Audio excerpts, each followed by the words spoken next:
ਵਾਹਿਗੁਰੂ ਜੀ ਕਾ ਖਾਲਸਾ ਵਾਹਿਗੁਰੂ ਜੀ ਕੀ ਫਤਿਹ। ਟੀਵੀ 84 ਦੇ ਸਾਰੇ ਦਰਸ਼ਕ ਤੇ ਸਰੋਤੇ ਜਿਹੜੇ ਸਾਡੇ ਨਾਲ ਇਸ ਵਕਤ ਨਾਰਥ ਅਮਰੀਕਾ ਦੇ ਵਿੱਚੋਂ ਜੁੜੇ ਹੋਏ ਆ ਜਾਂ ਫਿਰ ਸੋਸ਼ਲ ਮੀਡੀਆ ਦੇ ਰਾਹੀਂ ਦੁਨੀਆ ਭਰ ਦੇ ਵਿੱਚ ਸਾਨੂੰ ਦੇਖ ਰਹੇ ਆ, ਉਹਨਾਂ ਸਾਰਿਆਂ ਦਾ ਮੈਂ ਅਮਰਵੀਰ ਸਿੰਘ ਅੱਜ ਇਸ ਪ੍ਰੋਗਰਾਮ ਦੇ ਵਿੱਚ ਤਹਿ ਦਿਲੋਂ ਸਵਾਗਤ ਕਰਦਾ। ਵਿਊਜ਼, ਜਦੋਂ ਅਸੀਂ ਪਿਛਲੇ ਸਾਰੇ ਸਮੇਂ ਨੂੰ ਦੇਖਦੇ ਹਾਂ ਤਾਂ ਭਾਰਤ ਦੇ ਵਿੱਚ ਜਿੱਥੇ ਘੱਟ ਗਿਣਤੀਆਂ ਦੇ ਨਾਲ ਮਾਈਨੋਰਿਟੀਜ਼ ਦੇ ਨਾਲ ਧੱਕੇ ਹੋਣ ਦੀ ਗੱਲ ਸਾਡੇ ਸਾਹਮਣੇ ਆਉਂਦੀ ਹੈ, ਉੱਥੇ ਹੀ 2019 ਦੀਆਂ ਜਿਹੜੀਆਂ ਚੋਣਾਂ ਹੈਗੀਆਂ ਨੇ ਲੋਕ ਸਭਾ ਇਲੈਕਸ਼ਨਸ, ਉਹ ਹੁਣ ਸਿਰ 'ਤੇ ਆ ਰਹੀਆਂ ਨੇ। ਉਸ ਨੂੰ ਦੇਖਦਿਆਂ ਹੋਇਆਂ ਕਿਤੇ ਨਾ ਕਿਤੇ ਜਿਹੜੀਆਂ ਨੀਤੀਆਂ ਹੈਗੀਆਂ ਨੇ ਸਰਕਾਰ ਦੀਆਂ, ਉਹਨਾਂ ਵੱਲ ਨਜ਼ਰ ਮਾਰਨੀ ਬਣਦੀ ਹੈ ਕਿ ਖਾਸ ਤੌਰ 'ਤੇ ਸਿੱਖਾਂ ਦੇ ਪ੍ਰਤੀ ਉਹਨਾਂ ਦੀਆਂ ਕੀ ਨੀਤੀਆਂ ਨੇ। ਜਿੱਥੇ ਪਹਿਲਾਂ ਇਹੀ ਗੱਲ ਸਾਡੇ ਸਾਹਮਣੇ ਆਉਂਦੀ ਰਹੀ ਹੈ, ਭਾਵੇਂ ਉਹ ਤਾਲਕਟੋਰਾ ਸਟੇਡੀਅਮ ਦੇ ਵਿੱਚ RSS ਵੱਲੋਂ ਵੱਡਾ ਸਮਾਗਮ ਕਰਕੇ ਸਿੱਖਾਂ ਨੂੰ ਇੱਕ ਹਿੰਦੂਤਵਾਦ ਦਾ ਗਲਬਾ ਹੈਗਾ ਉਹਦੇ ਵਿੱਚ ਮਿਲਾਉਣ ਦੀ ਗੱਲ ਸਾਡੇ ਸਾਹਮਣੇ ਆਉਂਦੀ ਹੈ। ਸਿੱਖਾਂ ਦੇ ਜਿਹੜੇ ਨਾਇਕ ਹੈਗੇ ਨੇ ਉਹਨਾਂ ਦੀਆਂ ਕੁਰਬਾਨੀਆਂ ਨੂੰ ਹਿੰਦੂਇਜ਼ਮ ਦੇ ਨਾਲ ਜੋੜਨ ਦੀ ਲਾਈਨ ਸਾਨੂੰ ਦੇਖਣ ਨੂੰ ਮਿਲਦੀ ਹੈ। ਫਿਰ 10ਵੇਂ ਪਾਤਸ਼ਾਹ ਗੁਰੂ ਗੋਬਿੰਦ ਸਿੰਘ ਸਾਹਿਬ ਨੂੰ ਵੀ ਹਿੰਦੂ ਧਰਮ ਦੇ ਨਾਲ ਜੋੜਨ ਦੀ ਜਿਹੜੀ ਲਾਈਨ ਹੈਗੀ ਹੈ ਉਹ ਸਾਡੇ ਸਾਹਮਣੇ ਆਉਂਦੀ ਹੈ। ਇੱਦਾਂ ਦੀਆਂ ਜਿਹੜੀਆਂ ਚੇਂਜਸ ਹੈਗੀਆਂ ਨੇ ਉਹ ਹਿਸਟੋਰੀਕਲੀ ਹਿਸਟਰੀ ਦੀਆਂ ਕਿਤਾਬਾਂ ਦੇ ਵਿੱਚ, ਬੁੱਕਸ ਦੇ ਵਿੱਚ ਕੀਤੀਆਂ ਜਾ ਰਹੀਆਂ ਨੇ, ਜਿਹਦੇ 'ਤੇ ਸਿੱਖ ਚਿੰਤਕਾਂ ਨੇ ਵਾਰ-ਵਾਰ ਜਿਹੜੇ ਸਵਾਲ ਹੈਗੇ ਆ ਉਹ ਉਠਾਏ ਨੇ। ਸੋ ਰੀਸੈਂਟਲੀ ਜੇ ਅਸੀਂ ਦੇਖਣਾ ਹੋਵੇ, ਗੁਰੂ ਗੋਬਿੰਦ ਸਿੰਘ ਸਾਹਿਬ ਦੇ ਪ੍ਰਕਾਸ਼ ਦਿਹਾੜੇ ਨੂੰ ਮੁੱਖ ਰੱਖਦਿਆਂ ਹੋਇਆਂ ਭਾਰਤ ਦੇ ਜਿਹੜੇ ਪ੍ਰਧਾਨ ਮੰਤਰੀ ਨੇ ਨਰਿੰਦਰ ਮੋਦੀ, ਉਹਨਾਂ ਵੱਲੋਂ ਸਿੱਕਾ ਜਾਰੀ ਕੀਤਾ ਗਿਆ ਗੁਰੂ ਗੋਬਿੰਦ ਸਿੰਘ ਸਾਹਿਬ ਦੀ ਯਾਦ ਦੇ ਵਿੱਚ। ਸੋ ਕੀ ਇੱਕ ਸਵਾਲ ਉੱਠਦਾ ਹੈ ਕਿ ਕੀ ਇਹ 2019 ਦੀਆਂ ਚੋਣਾਂ ਨੂੰ ਮੁੱਖ ਰੱਖਦਿਆਂ ਹੋਇਆਂ ਸਿੱਖਾਂ ਨੂੰ ਭਰਮਾਉਣ ਦੀ ਇੱਕ ਕੋਸ਼ਿਸ਼ ਹੈਗੀ ਹੈ? ਅੰਦਰ ਖਾਤੇ ਕੀ ਚੱਲ ਰਿਹਾ ਹੈ ਤੇ ਉੱਪਰੋਂ ਦਿਖਾਉਣ ਦੇ ਲਈ ਕੀ ਹੈਗਾ, ਇਸ ਬਾਰੇ ਅੱਜ ਅਸੀਂ ਗੱਲਬਾਤ ਕਰਾਂਗੇ। ਪਿਛਲੇ ਸਾਰੇ ਸਮੇਂ ਦਾ, ਪਿਛਲੇ ਮਹੀਨਿਆਂ ਦਾ ਜਿਹੜਾ ਘਟਨਾਕ੍ਰਮ ਹੈਗਾ ਉਹਦੇ ਵੇਰਵੇ ਦੇ ਤਹਿਤ। ਸੋ ਅੱਜ ਇਹ ਸਾਰੀ ਗੱਲਬਾਤ ਦੇ ਲਈ ਅੱਜ ਸਾਡੇ ਨਾਲ ਦਿੱਲੀ ਤੋਂ ਉੱਘੇ ਪੱਤਰਕਾਰ ਸਰਦਾਰ ਗੁਰਚਰਨ ਸਿੰਘ ਬੱਬਰ ਸਾਡੇ ਨਾਲ ਫੋਨ ਲਾਈਨ 'ਤੇ ਬਣੇ ਨੇ। ਆਓ ਉਹਨਾਂ ਨਾਲ ਮਿਲ ਕੇ ਅੱਜ ਦੀ ਵਿਚਾਰ ਚਰਚਾ ਦੀ ਸ਼ੁਰੂਆਤ ਕਰਦੇ ਹਾਂ। ਜੀ ਬੱਬਰ ਸਾਹਿਬ, ਤੁਹਾਡਾ ਸਵਾਗਤ ਹੈ ਜੀ। ਵਾਹਿਗੁਰੂ ਜੀ ਕਾ ਖਾਲਸਾ ਵਾਹਿਗੁਰੂ ਜੀ ਕੀ ਫਤਿਹ। ਵਾਹਿਗੁਰੂ ਜੀ ਕਾ ਖਾਲਸਾ ਵਾਹਿਗੁਰੂ ਜੀ ਕੀ ਫਤਿਹ ਜੀ। ਬੱਬਰ ਸਾਹਿਬ, ਸ਼ੁਰੂਆਤ ਕਰੀਏ ਇਸੇ ਇਵੈਂਟ ਤੋਂ ਜਿੱਥੇ ਗੁਰੂ ਗੋਬਿੰਦ ਸਿੰਘ ਮਹਾਰਾਜ ਨੂੰ ਮੁੱਖ ਰੱਖਦਿਆਂ ਹੋਇਆਂ, ਉਹਨਾਂ ਦੇ ਪ੍ਰਕਾਸ਼ ਦਿਹਾੜੇ ਨੂੰ ਮੁੱਖ ਰੱਖਦਿਆਂ ਹੋਇਆਂ ਜਿਹੜਾ ਸਿੱਕਾ ਜਾਰੀ ਕੀਤਾ ਗਿਆ ਨਰਿੰਦਰ ਮੋਦੀ ਤੇ ਉਹਨਾਂ ਦੇ ਨਾਲ ਜਿਹੜੇ ਹੋਰ ਓਪੋਜੀਸ਼ਨ ਦੇ ਲੀਡਰਸ ਵੀ ਸੀਗੇ, ਉਹਦੇ 'ਚ ਸ਼੍ਰੋਮਣੀ ਗੁਰਦੁਆਰਾ ਪ੍ਰਬੰਧਕ ਕਮੇਟੀ ਦੇ ਆਗੂ ਵੀ ਸ਼ਾਮਲ ਸੀ ਉਸ ਸਮਾਗਮ ਦੇ ਵਿੱਚ। ਸੋ ਕੀ ਲੱਗਦਾ, ਜਿੱਥੇ ਜਿਵੇਂ ਮੈਂ ਤਾਲਕਟੋਰਾ ਸਟੇਡੀਅਮ ਦੀ ਗੱਲ ਕੀਤੀ ਹੈ ਜਾਂ ਪਹਿਲਾਂ ਜਦੋਂ ਅਸੀਂ ਦੇਖਦੇ ਹਾਂ ਵੀ ਹਿਸਟੋਰੀਕਲੀ ਚੇਂਜਸ ਕੀਤੀਆਂ ਜਾ ਰਹੀਆਂ ਨੇ, ਸਿੱਖਾਂ ਨੂੰ ਹਿੰਦੂਇਜ਼ਮ ਦਾ ਅੰਗ ਦੱਸਣ ਦੇ ਲਈ ਜਿਹੜੀਆਂ ਚੇਂਜਸ ਹੈਗੀਆਂ ਨੇ ਉਹ ਕੀਤੀਆਂ ਜਾ ਰਹੀਆਂ ਨੇ ਜਾਂ ਦੱਸਿਆ ਜਾ ਰਿਹਾ, ਕਿਤਾਬਾਂ ਦੇ ਵਿੱਚ ਇਹ ਗੱਲ ਪੜ੍ਹਾਈ ਜਾ ਰਹੀ ਹੈ, ਤੇ ਕੀ ਇਹ ਜਿਹੜਾ ਸਮਾਗਮ ਹੈਗਾ ਇਹਨੂੰ ਤੁਸੀਂ ਕਿਵੇਂ ਦੇਖਦੇ ਹੋ, ਕਿਵੇਂ ਐਨਾਲਾਈਜ਼ ਕਰਦੇ ਹੋ? ਕੀ ਇਹ ਸਿੱਖਾਂ ਨੂੰ ਭਰਮਾਉਣ ਦੀ ਕੋਸ਼ਿਸ਼ ਹੈ ਜਾਂ ਇਹਦੇ ਬਿਹਾਈਂਡ ਹੋਰ ਕੀ ਨਜ਼ਰ ਆਉਂਦਾ? ਬਿਲਕੁਲ, ਇਲੈਕਸ਼ਨ ਜਿਹੜਾ 2 ਮਹੀਨੇ ਰਹਿ ਗਏ ਨੇ ਔਰ ਫਰਵਰੀ ਲਾਸਟ ਵਿੱਚ ਨੋਟੀਫਿਕੇਸ਼ਨ ਹੋ ਜਾਣਾ, 2 ਮਹੀਨੇ ਰਹਿ ਗਏ ਹੈ। ਬਿਲਕੁਲ ਜੀ। ਤੇ ਕੋਈ ਪਾਰਟੀ ਜਿਹੜੀ ਰੂਲਿੰਗ ਪਾਰਟੀ ਹੈ ਉਸਨੇ ਚੋਣਾਂ ਜਿੱਤਣੀਆਂ ਨੇ, ਉਹਨਾਂ ਨੇ ਪੰਜਾਬ ਜਿੱਤਣਾ, ਉਹਨਾਂ ਨੇ ਮਾਈਨੋਰਿਟੀ ਦੇ ਵੋਟ ਲੈਣੇ ਨੇ, ਤਾਂ ਉਹ ਆਪਣੀ ਇੱਕ well plan, well organised strategy ਦੇ ਉੱਤੇ ਕੰਮ ਕਰਦੇ ਨੇ। ਇੱਕ ਸਿੱਕਾ ਜਾਰੀ ਕਰਕੇ ਉਹਦਾ ਬੜਾ ਰੌਲਾ ਪਾ ਦੇਣਾ ਔਰ ਮੀਡੀਆ ਦੇ ਵਿੱਚ ਇਤਨਾ ਸ਼ੋਰ ਮਚਾ ਦੇਣਾ ਕਿ ਅਸੀਂ ਸਿੱਕਾ ਜਾਰੀ ਕਰ ਰਹੇ ਹਾਂ ਗੁਰੂ ਗੋਬਿੰਦ ਸਿੰਘ ਸਾਹਿਬ ਦਾ, ਤੇ ਇੱਕ ਮਾਹੌਲ ਬਣਾਇਆ ਜਾ ਰਿਹਾ ਕਿ ਦੇਖੋ ਅਸੀਂ ਬੜਾ ਵੱਡਾ ਕੰਮ ਕਰ ਲਿਆ। ਇਤਨੀ ਵੱਡੀ ਗੱਲ ਨਹੀਂ ਹੈ, ਕਿਉਂਕਿ ਕੁੰਭ ਵੀ ਸਾਹਮਣੇ ਚੱਲ ਰਿਹਾ ਹੈ। ਕੁੰਭ ਦਾ ਤੁਸੀਂ ਅਗਰ ਦੇਖੋ, ਕੁੰਭ ਦੇ ਉੱਤੇ ਪੂਰੀ ਸੈਂਟਰਲ ਗਵਰਨਮੈਂਟ, ਪੂਰੀ ਸਟੇਟ ਗਵਰਨਮੈਂਟ, ਪੂਰੀ ਸਰਕਾਰ ਰਾਤ ਦਿਨ ਕੰਮ ਕਰ ਰਹੀ ਹੈ। ਕਿੰਨਾ ਕੰਮ ਕਰ ਰਹੀ ਹੈ, ਕਿਤਨਾ ਕੰਮ ਕਰ ਰਹੀ ਹੈ, ਉਹ ਬੇਸ਼ੁਮਾਰ ਕੰਮ ਕਰ ਰਹੇ ਨੇ। ਉਹ ਰੋਜ਼ ਚੈਨਲਾਂ ਤੇ ਆ ਰਿਹਾ ਹੈ। ਉਹਦੇ ਕੰਪੈਰੀਟਿਵਲੀ ਜੇ ਤੁਸੀਂ ਇੱਕ ਸਿੱਕਾ ਜਾਰੀ ਕਰ ਦਿੱਤਾ 2 ਮਹੀਨੇ ਨੇ ਚੋਣਾਂ ਨੂੰ, ਕੋਈ ਵੱਡੀ ਗੱਲ ਨਹੀਂ। ਔਰ ਇਹ ਮੀਡੀਆ ਦੇ ਵਿੱਚ ਇਸ ਮੈਸੇਜ ਦੇਣ ਦੀ ਕੋਸ਼ਿਸ਼ ਕਿ ਅਸੀਂ ਦੇਖੋ ਗੁਰੂ ਗੋਬਿੰਦ ਸਿੰਘ ਸਾਹਿਬ ਦਾ ਸਿੱਕਾ ਜਾਰੀ ਕੀਤਾ ਹੈ। ਤੇ ਜੇ ਤੁਸੀਂ ਸਿੱਕਾ ਜਾਰੀ ਕਰਨ ਵਾਸਤੇ ਕੁਝ ਸਿੱਖਾਂ ਨੂੰ ਬੁਲਾਉਣਾ ਚਾਹੁੰਦੇ ਹੋ ਤੇ ਤੁਸੀਂ ਜਿਹਨੂੰ ਵੀ ਕਹੋਗੇ ਭਾਈ ਅਸੀਂ ਸਿੱਕਾ ਜਾਰੀ ਕਰ ਰਹੇ ਹਾਂ ਤੇ PM ਹਾਊਸ ਦੇ ਵਿੱਚ ਤੁਸੀਂ ਆਓ, ਫੰਕਸ਼ਨ ਹੈਗਾ, ਤੇ ਲੋਕ ਪਾਰਟਿਸਿਪੇਟ ਕਰਦੇ ਹੀ ਆ। ਉਹਦੇ ਚ ਡਾਕਟਰ ਮਨਮੋਹਨ ਸਿੰਘ ਨੂੰ ਵੀ ਅਗਰ ਸੱਦਾ ਪੱਤਰ ਗਿਆ ਤੇ ਉਹਨਾਂ ਨੇ ਜਾਣਾ ਹੀ ਸੀਗਾ, ਕਿਉਂਕਿ ਜਿਸ ਨੂੰ ਵੀ ਸੱਦਾ ਜਾਏਗਾ ਗੁਰੂ ਗੋਬਿੰਦ ਸਿੰਘ ਸਾਹਿਬ ਦਾ ਸਿੱਕਾ ਜਾਰੀ ਕਰਨਾ ਤੇ ਪ੍ਰਾਈਮ ਮਿਨਿਸਟਰ ਆਪਣੇ ਘਰ ਇੱਕ ਛੋਟਾ ਜਿਹਾ ਫੰਕਸ਼ਨ ਰੱਖਿਆ, ਉਹਦੇ ਤੁਸੀਂ ਸ਼ਾਮਿਲ ਹੋ। ਜੇ ਬਹੁਤ ਵੱਡਾ ਜਿੱਦਾਂ ਨਰਿੰਦਰ ਮੋਦੀ ਕੁੰਭ ਦੇ ਵਿੱਚ ਇਸ਼ਨਾਨ ਕਰਨ ਵਾਸਤੇ, ਸਾਰੇ ਮੰਤਰੀ ਇਸ਼ਨਾਨ ਕਰਨ ਵਾਸਤੇ, ਸਾਰੇ यूपी ਦੇ ਮੰਤਰੀ, ਸਾਰੇ ਦੇਸ਼ ਦੇ ਜਿਤਨੇ ਲੋਕ ਨੇ ਵੱਡੇ ਵੱਡੇ ਜਾ ਰਹੇ ਨੇ, ਤੇ ਪ੍ਰਾਈਮ ਮਿਨਿਸਟਰ ਤੋਂ ਲੈ ਕੇ ਦੇਸ਼ ਭਰ ਦੇ ਜਿਤਨੇ बीजेपी ਦੇ ਸੈਂਟਰਲ ਲੀਡਰਸ਼ਿਪ, ਬੜੀ ਵੱਡੀ ਲੀਡਰਸ਼ਿਪ ਹੈ। ਗੁਰੂ ਗੋਬਿੰਦ ਸਿੰਘ ਸਾਹਿਬ ਦੇ ਪ੍ਰਕਾਸ਼ ਉਤਸਵ ਵਾਲੇ ਦਿਨ ਗੁਰਦੁਆਰਾ ਰਕਾਬਗੰਜ ਸਾਹਿਬ ਆ ਕੇ ਵੀ ਕੰਮ ਕਰ ਸਕਦੇ ਸੀਗੇ, ਪਰ ਨਹੀਂ, ਉਹਨੇ ਆਪਣੇ ਘਰ ਦੇ ਕੁਝ ਸਰਦਾਰਾਂ ਨੂੰ ਬੁਲਾ ਕੇ ਔਰ ਸਿੱਕਾ ਜਾਰੀ ਕਰ ਦਿੱਤਾ। ਇੰਨੀ ਵੱਡੀ ਗੱਲ ਨਹੀਂ ਹੈ, ਕੋਈ ਮਾਹੌਲ ਨਹੀਂ ਬਦਲਿਆ। ਜੀ ਨਹੀਂ ਬੱਬਰ ਸਾਹਿਬ, ਮੈਂ ਜੇ ਇਸ ਪੁਆਇੰਟ ਵੱਲ ਥੋੜ੍ਹਾ ਜਿਹਾ ਜ਼ਿਆਦਾ ਐਮਫਸਾਈਜ਼ ਕਰਾਂ, ਸਟ੍ਰੈਸ ਦਿਆਂ ਕਿ ਸਿੱਖਾਂ ਨੂੰ ਹਿੰਦੂਤਵਾ ਦਾ, ਹਿੰਦੂਇਜ਼ਮ ਦਾ ਪਾਰਟ ਜਿਹੜੀ ਹੈ ਬਣਾਉਣ ਦੀ ਇੱਕ ਲਾਈਨ ਸਾਡੇ ਸਾਹਮਣੇ ਹੈਗੀ ਹੈ ਪਿਛਲੇ ਸਾਰੇ ਸਮੇਂ ਦੇ ਵਿੱਚ। ਜੇ ਅਸੀਂ ਦੇਖਦੇ ਹਾਂ ਇਹ ਗੱਲ ਕਿਤਾਬਾਂ ਦੇ ਵਿੱਚ, ਰਸਾਲਿਆਂ ਦੇ ਵਿੱਚ, ਪਬਲਿਕ ਪਲੇਟਫਾਰਮਸ 'ਤੇ ਆਮ ਤੌਰ 'ਤੇ ਕਹੀ ਜਾਂਦੀ ਹੈ।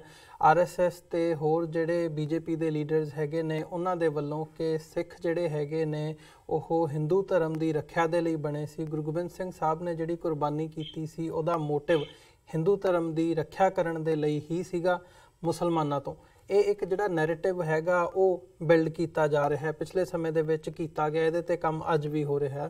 ਸੋ ਇਸ ਸੰਦਰਭ ਦੇ ਵਿੱਚ ਇਹ ਜਿਹੜੇ ਹੁਣ ਇਹ ਇੱਕ ਭਰਮਾਉਣ ਦੀ ਲਾਈਨ ਹੀ ਹੈਗੀ ਹੈ ਜਾਂ ਇਹਦੇ ਬਿਹਾਈਂਡ ਕੁਝ ਹੋਰ ਵੀ ਨਜ਼ਰ ਆਉਂਦਾ ਹੈ, ਭਾਵੇਂ ਉਹ ਸੱਜਣ ਕੁਮਾਰ ਦਾ ਇਸ਼ੂ ਹੋਵੇ ਜਾਂ ਕਰਤਾਰਪੁਰ ਕੋਰੀਡੋਰ ਦਾ ਕ੍ਰੈਡਿਟ ਲੈਣ ਦੀ ਲਾਈਨ ਹੋਵੇ, ਜਦ ਕਿ ਉਹ ਜਿਹੜਾ ਇਨੀਸ਼ੀਏਟ ਹੈਗਾ ਕਰਤਾਰਪੁਰ ਕੋਰੀਡੋਰ ਦਾ ਸਾਰਾ ਇਸ਼ੂ ਉਹ ਪਾਕਿਸਤਾਨ ਵੱਲੋਂ ਕੀਤਾ ਗਿਆ। ਦੇਖੋ, ਮੈਂ ਤੁਹਾਨੂੰ ਥੋੜਾ ਜਿਹਾ ਪਿੱਛੇ ਲੈ ਜਾਣਾ। ਆਪਰੇਸ਼ਨ ਦਰਅਸਲ ਸੰਤ ਜਰਨੈਲ ਸਿੰਘ ਪਿੰਡਾਂ ਵਾਲਿਆਂ ਦੀ ਮੂਵਮੈਂਟ ਤੋਂ ਬਾਅਦ ਆਪਰੇਸ਼ਨ ਬਲੂਸਟਾਰ ਹੁੰਦਾ ਹੈ। ਆਪਰੇਸ਼ਨ ਬਲੂਸਟਾਰ ਤੋਂ ਬਾਅਦ ਜਾਂ ਰਾਜੀਵ ਗਾਂਧੀ ਨੂੰ 415 MP ਮਿਲਦੇ ਨੇ, ਸਾਰਾ ਦੇਸ਼ ਦੇ ਵਿੱਚ ਮਾਹੌਲ ਬਣਦਾ ਹੈ ਹਿੰਦੂ ਭਾਈ ਗੱਲ ਉੱਥੋਂ ਤੁਰਦੀ ਹੈ।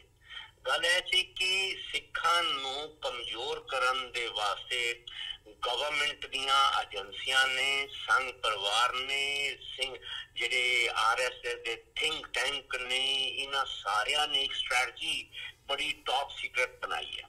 ਸਿੱਖਾਂ ਨੂੰ ਕਮਜ਼ੋਰ ਕਰਨ ਦਾ ਕੰਮ ਚੱਲ ਪਿਆ ਸੀ ਆਪਰੇਸ਼ਨ ਬਲੂਸਟਾਰ ਤੋਂ ਬਾਅਦ, ਕਿਉਂਕਿ ਸਰਕਾਰ ਨੇ ਦੇਖ ਲਿਆ ਕਿ ਇਤਨੇ ਥੋੜੇ ਸਿੱਖਾਂ ਨੇ ਹਿੰਦੁਸਤਾਨ ਦੀ ਮਿਲਟਰੀ ਨਾਲ ਕਿਤਨੀ ਜ਼ਬਰਦਸਤ ਜੰਗ ਲੜੀ ਹੈ। ਉਹ ਜਿਹੜੀ ਜੰਗ ਲੜੀ ਸੀ ਆਪਰੇਸ਼ਨ ਬਲੂਸਟਾਰ ਦੇ ਵਕਤ ਸਿੰਘਾਂ ਨੇ, ਉਹ ਸਰਕਾਰ ਦੇ ਦਿਮਾਗ ਦੇ ਵਿੱਚ, ਹਿੰਦੂ ਲੀਡਰਾਂ ਦੇ ਦਿਮਾਗ ਦੇ ਵਿੱਚ, RSS ਦੇ ਦਿਮਾਗ ਦੇ ਵਿੱਚ, ਇਹਨਾਂ ਸਾਰਿਆਂ ਨੇ ਉੱਥੋਂ ਹੀ ਕੰਮ ਸ਼ੁਰੂ ਕਰ ਦਿੱਤਾ ਬੜੀ ਪਲੈਨਿੰਗ ਦੇ ਨਾਲ। ਸਿੱਖਾਂ ਦੇ ਵਿੱਚ ਹੁਣ ਤੁਸੀਂ ਦੇਖੋ ਨਾ, ਜਿਹੜੀ ਤੁਸੀਂ ਲਿਟਰੇਚਰ ਦੀ ਗੱਲ ਕਰ ਰਹੇ ਹੋ, ਜਿਹੜੀ ਤੁਸੀਂ ਮਾਹੌਲ ਦੀ ਅੱਜ ਦੀ ਗੱਲ ਕਰ ਰਹੇ ਹੋ, ਇਹ ਇੱਕਦਮ ਝਟਪਟ ਅੱਜ ਜਾਂ ਇੱਕ ਮਹੀਨੇ ਦੀ ਰਿਪੋਰਟ ਨਹੀਂ ਹੈ। ਇਸ ਤੇ ਬੜਾ ਵੱਡਾ ਕੰਮ ਹੋਇਆ। ਪੰਜਾਬ ਦੇ ਸਿੱਖਾਂ ਨੂੰ ਵੰਡਣ ਤੇ ਕੰਮ ਹੋਇਆ, ਡੇਰੇ ਬਣਾਉਣ ਤੇ ਕੰਮ ਹੋਇਆ, ਪਾਰਟੀਆਂ ਬਣਾਉਣ ਤੇ ਕੰਮ ਹੋਇਆ। ਸਿੱਖਾਂ 'ਚ ਜਾਤ ਬਲਾਦਰੀਆਂ ਦੇ ਵਿੱਚ, ਜੱਟਾਂ ਵਿੱਚ, ਗੈਰ ਜੱਟਾਂ 'ਚ ਬੜਾ ਕੰਮ ਹੋਇਆ। ਇਹ ਜਿਹੜਾ ਬਹੁਤ ਵੱਡਾ ਕੰਮ ਹੋਇਆ ਨੂੰ ਬਦਲਿਆ ਗਿਆ।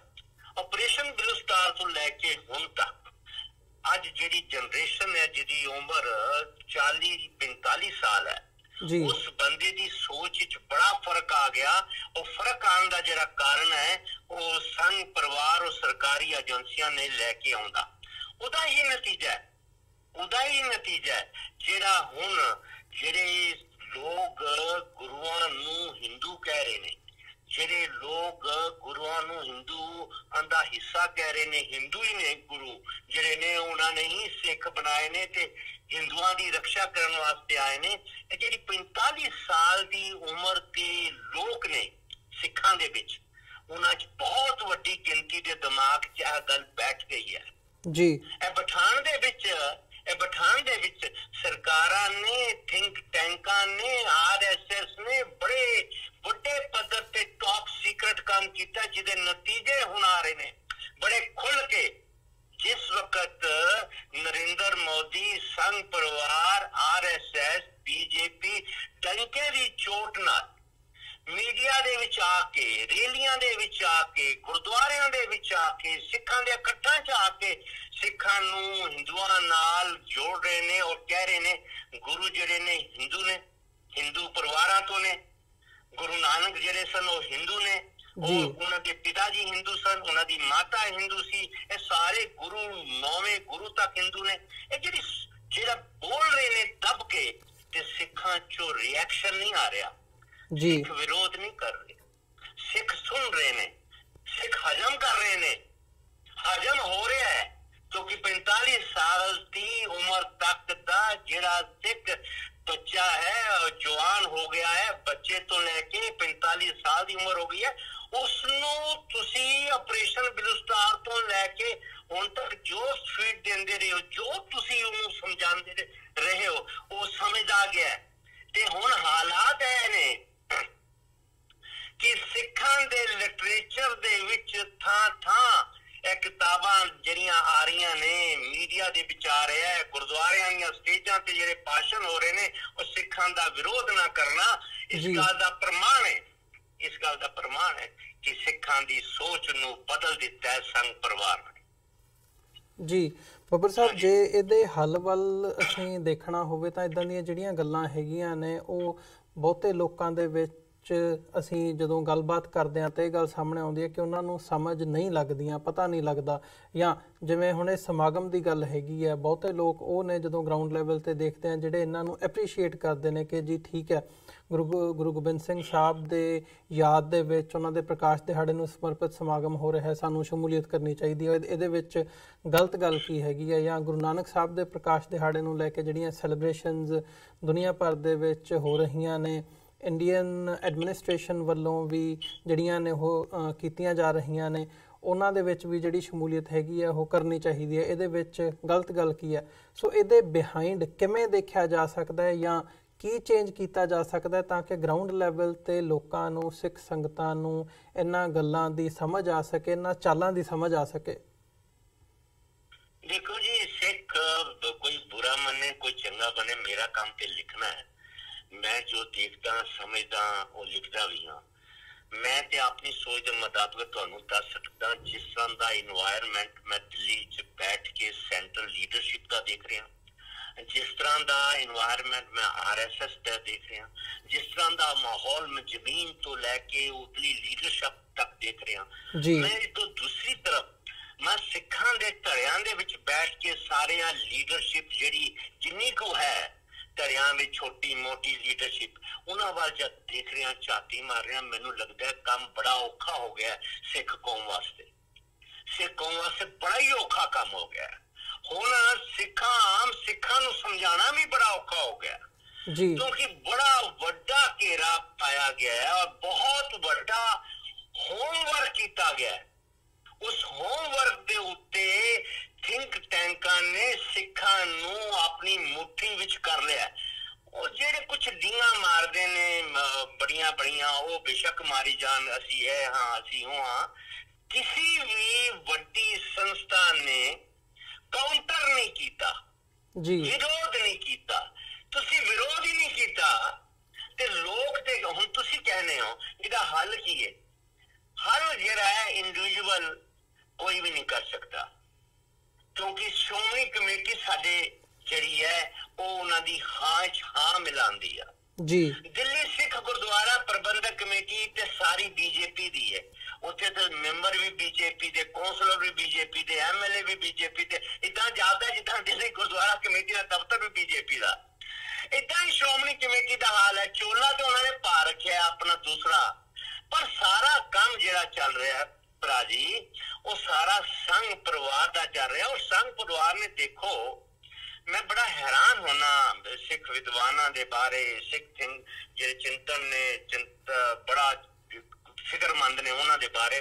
ਫਿਕਰਮੰਦ ਤੇ ਹੈਗੇ ਨੇ ਕੁਝ ਲੋਕ, ਚਿੰਤਾ ਤੇ ਕਰ ਰਹੇ ਨੇ ਕੁਝ ਲੋਕ, ਪਰ ਕਰ ਕੁਝ ਨਹੀਂ ਰਹੇ। ਦੇਖੋ RSS ਵਾਲਿਆਂ ਨੇ ਕੀ ਕੀਤਾ, ਜਿਤਨੇ ਵੀ ਪੰਜਾਬ ਦੇ ਵਿੱਚ ਡੇਰੇ ਵਾਲੇ ਨੇ, ਉਹ ਰਾਧਾ ਸਵਾਮੀਆਂ ਤੋਂ ਲੈ ਕੇ ਜਿਤਨੇ ਵੀ ਪਿੰਡਾਂ ਥਾਵਾਂ ਦੇ ਛੋਟੇ ਛੋਟੇ ਡੇਰੇ ਵੀ ਨੇ, ਉੱਥੇ ਸੰਘ ਪਰਿਵਾਰ ਦੀ ਇਨਵੋਲਵਮੈਂਟ ਸਿੱਧੀ ਹੋ ਗਈ ਹੈ।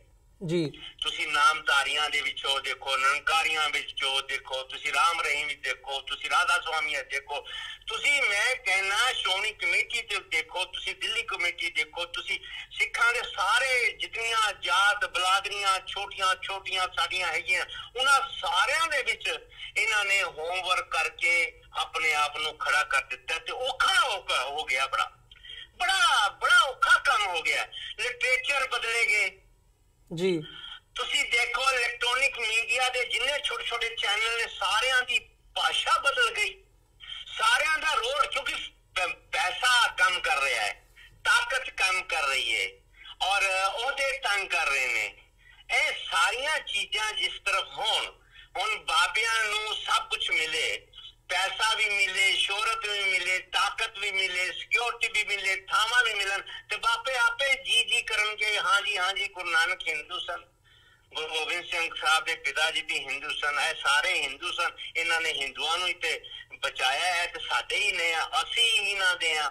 ਉਹ ਇੱਕ ਜਿਹੜਾ ਹੋਮਵਰਕ ਹੋਇਆ ਪੰਜਾਬ ਦੇ ਪਿੰਡਾਂ ਤੋਂ ਲੈ ਕੇ ਸ਼ਹਿਰਾਂ ਤੱਕ ਔਰ ਪੰਜਾਬ ਤੋਂ ਬਾਹਰ ਪੂਰੇ ਹਿੰਦੁਸਤਾਨ ਦੇ ਜਿਤਨੇ ਵੀ ਸਟੇਟ ਨੇ ਉਹਨਾਂ ਦੇ ਵਿੱਚ ਕੁਝ ਸਰਦਾਰਾਂ ਨੂੰ ਤੁਸੀਂ ਛੱਡ ਦੋ, ਜਿਹੜੇ ਗੁਰਦੁਆਰਿਆਂ ਦੀਆਂ ਸਟੇਜਾਂ ਤੇ ਕੁਝ ਵਿਚਾਰੇ ਬੋਲਣ ਲੱਗ ਜਾਂਦੇ ਨੇ ਤੇ ਬੋਲ ਜਾਂਦੇ ਆ, ਬਾਕੀ ਪੂਰਾ ਤਾਮ ਝਾਮ ਇਸ ਵਕਤ ਜਿਹੜਾ ਨਾ ਉਹ ਢਹਿੰਦੀ ਕਲਾ ਦੇ ਵਿੱਚ ਹੈ, ਕਿਉਂਕਿ ਇੱਕ ਬੜੀ ਮਜ਼ਬੂਤ ਜਿਹੜੀ ਕਲਾਸ ਹੈ ਸਿੱਖਾਂ ਦੀ, ਉਹ ਇਸ ਹਿੰਦੂ ਥਿੰਕ ਟੈਂਕ ਦੇ ਏਜੰਡੇ ਦੇ ਵਿੱਚ ਫਸ ਗਈ ਹੈ। ਉਹ ਇੱਕਦਮ ਨਹੀਂ ਫਸੀ, ਇਸ ਤੇ ਕੰਮ ਹੋਇਆ ਪਿਛਲੇ 35 ਸਾਲ ਲਗਾਤਾਰ। ਜੀ ਬੱਬਰ ਸਾਹਿਬ, ਜੇ 2019 ਦੀਆਂ ਚੋਣਾਂ ਨੂੰ ਮੁੱਖ ਰੱਖਦਿਆਂ ਗੱਲ ਕਰਨੀ ਹੋਵੇ ਤੇ ਜਿਵੇਂ ਇਹ ਸਿੱਕਾ ਜਾਰੀ ਕਰਨ ਦੀ ਗੱਲ ਹੈਗੀ ਹੈ ਜਾਂ ਗੁਰੂ ਨਾਨਕ ਸਾਹਿਬ ਦੇ ਪ੍ਰਕਾਸ਼ ਦਿਹਾੜੇ ਨੂੰ ਮੁੱਖ ਰੱਖਦਿਆਂ ਹੋਇਆਂ ਸਮਾਗਮ ਕਰਨ ਦੀ ਲਾਈਨ ਹੈਗੀ ਹੈ ਜਾਂ ਕਰਤਾਰਪੁਰ ਕੋਰੀਡੋਰ ਦਾ ਕ੍ਰੈਡਿਟ ਲੈਣ ਦੀ ਗੱਲ ਹੈਗੀ ਹੈ, ਸੱਜਣ ਕੁਮਾਰ ਨੂੰ ਜਿਹੜੀ ਸਜ਼ਾ ਜਿਹੜਾ ਕੇਸ ਉਸ ਸੰਬੰਧ ਦੇ ਵਿੱਚ ਉਹਦਾ ਕ੍ਰੈਡਿਟ ਲੈਣ ਦੀ ਲਾਈਨ ਹੈਗੀ ਹੈ, ਤੇ ਕਿਤੇ ਨਾ ਕਿਤੇ ਇਹ ਲੱਗਦਾ ਹੈ ਕਿ 2019 ਦੀਆਂ ਚੋਣਾਂ ਨੂੰ ਮੁੱਖ ਰੱਖਦਿਆਂ ਹੋਇਆਂ ਸਰਕਾਰ ਵੱਲੋਂ ਇਹ ਕੋਸ਼ਿਸ਼ ਕੀਤੀ ਜਾ ਰਹੀ ਹੈ ਵੀ ਸਿੱਖਾਂ ਨੂੰ ਆਪਣੀ ਸਾਈਡ ਤੇ ਕੀਤਾ ਜਾਵੇ, ਜਦਕਿ ਪਹਿਲਾਂ ਇਹ ਗੱਲ ਨਜ਼ਰ ਆਉਂਦੀ ਸੀ ਕਿ ਜਿਵੇਂ ਮੁਸਲਮਾਨਾਂ ਨੂੰ ਜਾਂ ਦਲਿਤਾਂ ਨੂੰ ਟਾਰਗੇਟ ਕੀਤਾ ਜਾ ਰਿਹਾ, ਉਵੇਂ ਸਿੱਖਾਂ ਨੂੰ ਵੀ ਜਿਹੜਾ ਡਾਇਰੈਕਟ ਟਾਰਗੇਟ ਹੈਗਾ ਉਹ ਕਰਨਾ ਸ਼ੁਰੂ ਕਰ ਦਿੱਤਾ ਗਿਆ ਸੀ। ਸੋ ਇਸ ਵਕਤ ਜਿਹੜੀ ਸਥਿਤੀ ਹੈਗੀ ਹੈ ਉਹ ਕੀ ਕਹਿੰਦੀ ਹੈ ਕਿ ਸਿੱਖਾਂ ਨੂੰ ਭਰਮਾਉਣ ਦੀ ਇਹ ਕੋਸ਼ਿਸ਼ ਚੋਣਾਂ ਨੂੰ ਮੁੱਖ ਰੱਖ ਕੇ ਕੀਤੀ ਜਾ ਰਹੀ ਹੈ ਜਾਂ ਆਉਣ ਵਾਲੇ ਸਮੇਂ ਦੇ ਵਿੱਚ ਕੀ ਦੇਖਦੇ ਹੋ? ਦੋ ਕਾਰਨ ਨੇ, ਇੱਕ ਤੇ ਵੋਟਾਂ ਨੇ 2 ਮਹੀਨੇ ਤੋਂ ਬਾਅਦ ਜੀ, ਦੂਸਰਾ 18 ਫਰਵਰੀ ਤੋਂ ਪਹਿਲਾਂ ਬੜੀਆਂ ਖਬਰਾਂ ਅੰਦਰ ਟੌਪ ਸੀਕ੍ਰੇਟ ਤੋਂ ਜਿਹੜੀਆਂ ਨਿਕਲ ਕੇ ਆ ਰਹੀਆਂ ਨੇ। ਗਵਰਨਮੈਂਟ ਜਿਹੜੀ ਹੈ ਆਰਡੀਨੈਂਸ ਲੈ ਕੇ ਆ ਰਹੀ ਹੈ ਰਾਮ ਮੰਦਿਰ ਵਾਸਤੇ 18 ਤਰੀਕ ਤੋਂ ਫਰਵਰੀ ਤੋਂ ਪਹਿਲਾਂ।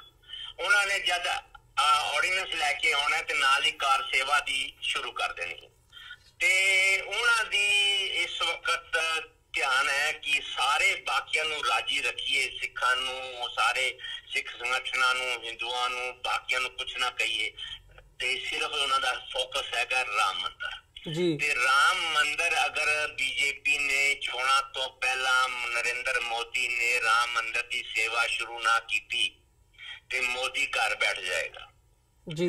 ਤੇ ਮੋਦੀ ਨੇ ਅਗਰ ਦੁਬਾਰਾ ਪਾਵਰ ਚ ਆਣਾ ਹੈ, ਤਾਕਤ ਚ ਆਣਾ ਹੈ ਤੇ ਰਾਮ ਮੰਦਿਰ 2 ਮਹੀਨੇ ਦੇ ਅੰਦਰ ਕਾਰ ਸੇਵਾ ਸ਼ੁਰੂ ਹੋਣੀ ਚਾਹੀਦੀ ਹੈ। ਤੇ ਜੇ ਕਾਰ ਸੇਵਾ ਨਹੀਂ ਤੇ ਮੋਦੀ ਨਹੀਂ, ਜੇ ਮੰਦਿਰ ਨਹੀਂ ਤੇ ਮੋਦੀ ਨਹੀਂ, ਤੇ ਜੇ ਮੰਦਿਰ ਹੈ ਤੇ ਮੋਦੀ ਨੂੰ 420 ਲੋਕ ਸਭਾ ਦੀਆਂ ਸੀਟਾਂ ਮਿਲਣ ਦੀ ਉਮੀਦ ਹੈ, ਕਿਉਂਕਿ ਸਾਰੀਆਂ ਪਾਰਟੀਆਂ ਦੇ ਵਿੱਚ ਜਿਹੜਾ ਹਿੰਦੂ ਬੈਠਾ ਹੈ, ਉਹ ਆਰਐਸਐਸ ਵਿੱਚ ਬੈਠਾ ਹੈ, ਬੀਜੇਪੀ ਚ ਬੈਠਾ ਹੈ, ਕਾਂਗਰਸ ਵਿੱਚ ਬੈਠਾ ਹੈ, ਉਹ ਧਰਮ ਨਾਲ ਜੁੜਿਆ ਹੋਇਆ ਹਿੰਦੂ ਆ।